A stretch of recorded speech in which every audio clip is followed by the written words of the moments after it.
اس میں بڑی حد تک کنٹرول پا لیا گیا ہوا ہے. لیکن اگر یہ کہیں کہ قبضہ گروپوں سے خالی کروا لیا جائے, وہ تو اب کئی ہاتھوں میں رجسٹری ہو گئی ہوئی ہیں. آپ دیکھیں لاسٹ ٹائم آج سے 2 سال پہلے آپریشن ہوا تھا شاہ عالم مارکیٹ میں باقر علی رضوی صاحب کی ہدایت کے اوپر. اس کے بعد وہ ان کے ریٹائرمنٹ ہونے کی ڈیٹ تھی, اس کے بعد پھر دیکھ رہے ہیں وہاں پہ پھر برمان پڑ گیا ہوا ہے ناجائز تجاوزات کا. یہ تو ایک ایسا ہی ہے کہ آرڈر آتا ہے پھر کام ہو جاتا ہے, اس کے بعد پھر ایک دم قبضہ کو آ کے اپنی اپنی دکانوں پہ قبضے جما لیتے ہیں.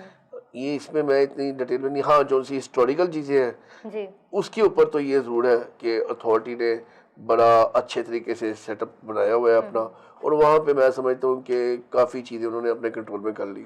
ٹھیک ہے ملک صاحب, آپ سے اب کچھ سیاسی سوالات بھی کر لیتے ہیں کیونکہ آپ کا تعلق تحریک انصاف سے ہے. تو آج کل جو پی ایم ایل این کی سینئر قیادت پر بغاوت کے پرچے ہو رہے ہیں, پی ٹی آئی کا کلیم ہے کہ یہ پرچے ہماری جانب سے نہیں کروائے گئے, لیکن جو میڈیا پر آج کل ایک وویلا مچا ہوا ہے کہ یہ پی ٹی آئی گورنمنٹ کی جانب سے ہی کروائے گئے ہیں. آپ اس کو کس طرح دیکھتے ہیں؟ دیکھیے ایک بات تو بڑی کلیئر ہے, یہ بغاوت کے پرچے جو ان سے ہیں, میں سمجھتا ہوں کہ جو جمہوری پارٹی ہوتی ہے وہ اس قسم کی نہ کوئی حرکتیں کرتی ہے, نہ کوئی ایسی ویسی بات کرنی چاہیے.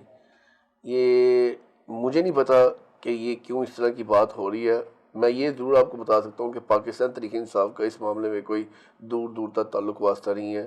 ہاں ایک بندہ ہے, میں گزر رہا ہوں راستے میں سے, مجھے کیا بتاؤ, ایک بندہ مجھے کہ جی آپ میرے ساتھ سیلفی اتار لیں, میرے سے ایک پکچر اتار لیں. میرا تو کام بنتا ہے یار میں اس کو ناراض نہ کروں, آ جا یار میرے سے تصویر اتار. لیکن وہ بندہ کون تھا میں نے تو آج تک نہیں دیکھا اس بندے کو. اس بندے کو ایک آدھی دفعہ گورنر گیا چلا ہے گورنر صاحب سے ملنے.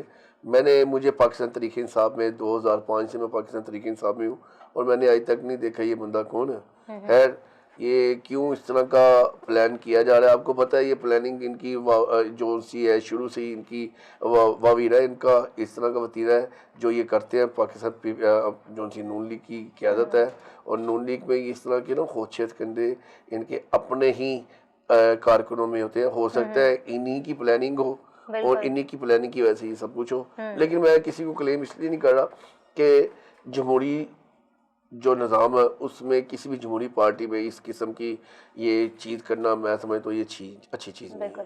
اچھا ملک صاحب, جیسے کہ ابھی میں نے انٹرو میں بھی بتایا کہ آپ لاہور اعظم مارکیٹ کے پریزیڈنٹ بھی ہیں, تو آپ بزنس کے حوالے سے کیسے دیکھتے ہیں کہ بزنس میں ہماری امپورٹ ایکسپورٹ میں کتنی امپروومنٹ آئی ہے؟ دیکھیں ابھی تو آپ سب کو پتہ ہے کہ یہاں پہ کہ کووڈ-19 کی وجہ سے کافی معاملات خراب ہوئے تھے.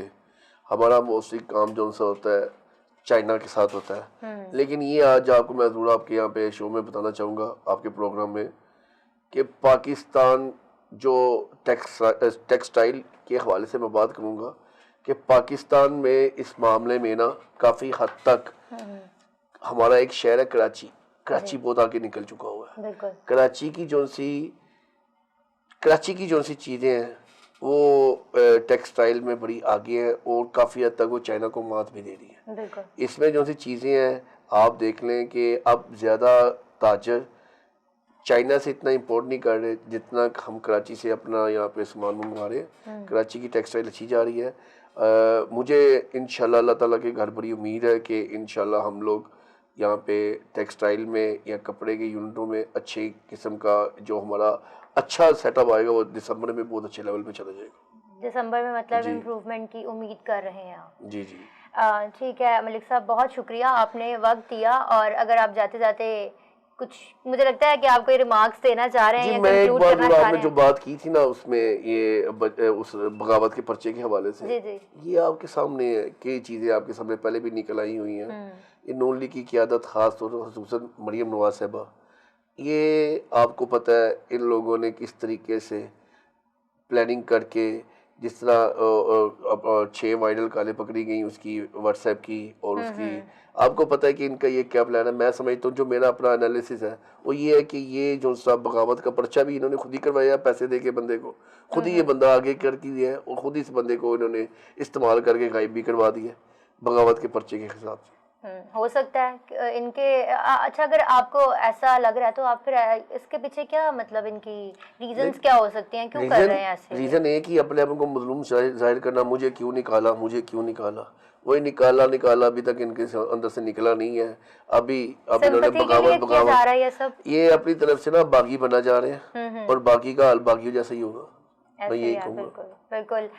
ناظرین، پروگرام کا وقت ختم ہوا جا رہا ہے. آپ نے دیکھا کہ ہم نے لاہور کی ثقافت کے حوالے سے بھی ان سے بات کی ہے اور ان کا کہنا ہے کہ اس میں بہت امپروومنٹ لائے گئے ہیں اور لاہور کا جو ثقافتی ورثہ ہے اسے محفوظ کیا جا رہا ہے وال سٹی اتھارٹی کی جانب سے. اور اس کے ساتھ ساتھ بزنس جو ہے لاہور کی، جو اسپیشلی جو ہمارا اندرون لاہور ہے وہ بزنس ہب بھی کہہ سکتے ہیں مجھے پنجاب کا، تو وہ بھی اس میں بھی کافی حد تک امپروومنٹ آ رہی ہے. جیسے کہ ملک صاحب نے کہا کہ دسمبر تک جو ہے وہ ہماری جو مارکیٹ ہے اس میں کافی امپروومنٹ آئے گی، بزنس امپروو ہو جائے گا. اور اس کے ساتھ ساتھ چونکہ یہ پاکستان تحریک انصاف سے بلانگ کرتے ہیں تو انہوں نے اپنا وہ بھی موقف پیش کیا ہے کہ جو بغاوت کے پرچے ہیں، جیسے کہ باقی پی ٹی آئی کے جو ممبران ہیں جتنی ان کی قیادت ہے، ان کا کہنا ہے کہ وہ پرچے ہماری جانب سے نہیں کروائے گئے. ملک صاحب کا بھی کچھ ایسا ہی کہنا ہے. آج کے پروگرام سے فی الحال اتنا ہی. اجازت دیجیے. خدا حافظ. اپنے پسندیدہ موضوع پر شوز دیکھنے کے لیے لائک اور سبسکرائب کرنا نہ بھولیے گا اور بیل بٹن پہ کلک کیجیے گا.